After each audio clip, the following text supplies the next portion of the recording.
Hello and welcome back to the literature therapy. The more I make these videos, the more I want you to subscribe to my newsletter. I know it sounds very content creator language, but it's not. The only purpose of this ask from you is because I want to create a private relationship, a personal bond with all my readers. I keep wanting to share personal anecdotes or stories that sometimes I still hesitate to share on YouTube. Anyway, do consider. It's a free newsletter on Substack, and the link is in the description box below. And now back to the video. One thing that I want to make very clear today is the difference between bibliotherapy and therapy. I want to clarify fairly early in the series this difference. Partly because people ask, and partly because the more I talk about books and emotional help online, the more I realize that some people assume I'm talking about the same thing. I'm not. Bibliotherapy is not therapy. They're related. They overlap in certain places, but they're not interchangeable. And honestly, understanding the difference makes both practices more useful. I think the confusion happens because both involve paying attention to emotional life. Both involve reflection, both involve asking difficult questions. Both can help people understand themselves better. From a distance, they can look surprisingly similar, but they're doing different jobs. The simplest way I know to explain it is this. Therapy is a relationship. Bibliotherapy is a practice.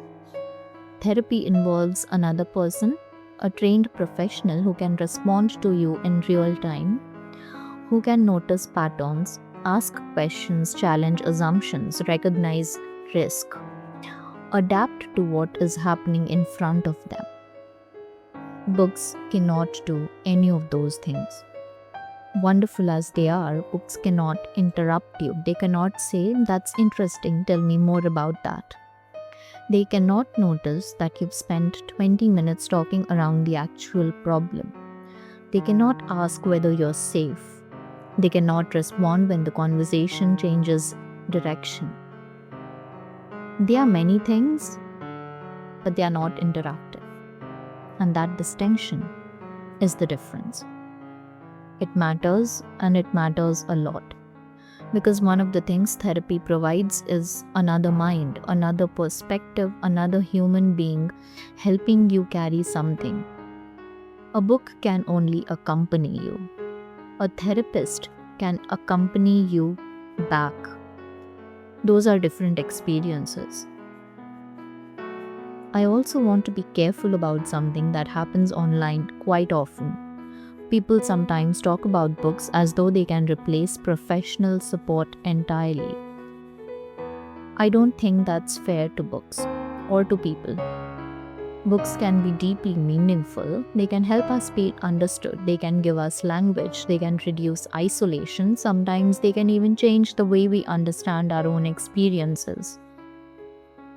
But they cannot access a crisis. They cannot treat trauma, they cannot provide clinical care, and pretending otherwise doesn't help anyone. One of the reasons I became interested in bibliotherapy in the first place is precisely because it occupies a different space.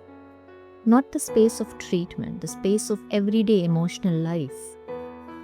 The long middle of being human, the part that exists between flourishing and crisis, because most of life happens there. When people think about emotional support, they often imagine two extremes. Either everything is fine or everything is falling apart.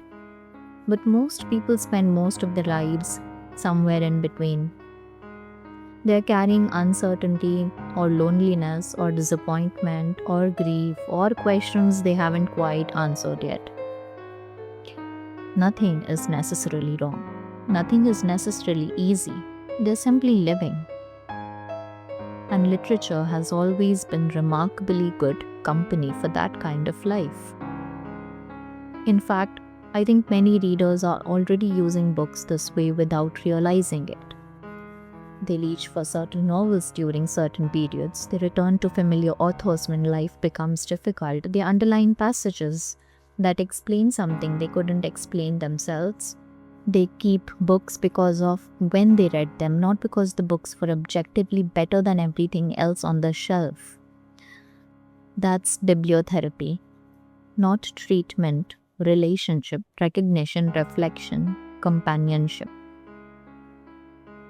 The other thing I think books do particularly well is slow us down. Therapy can help us understand ourselves. Books can help us sit with ourselves. Those are not identical skills, and most people need both at different points.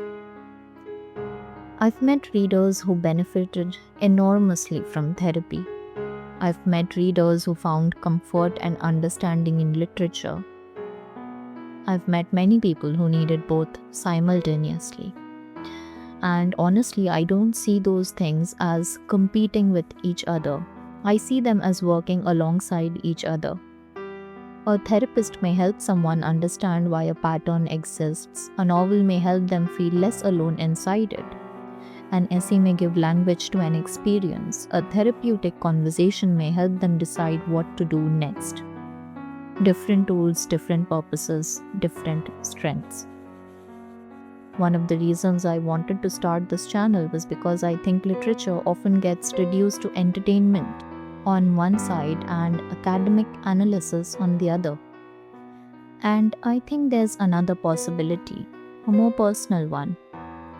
Not reading to optimize yourself, not reading to become impressive, not reading because someone on the internet told you to finish 50 books this year. Just reading as a way of paying attention to books, to other people, to yourself.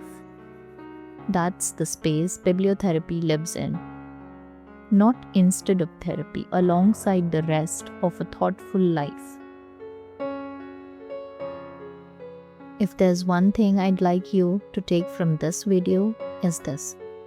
Books can support people, books can accompany people, books can sometimes help people understand themselves.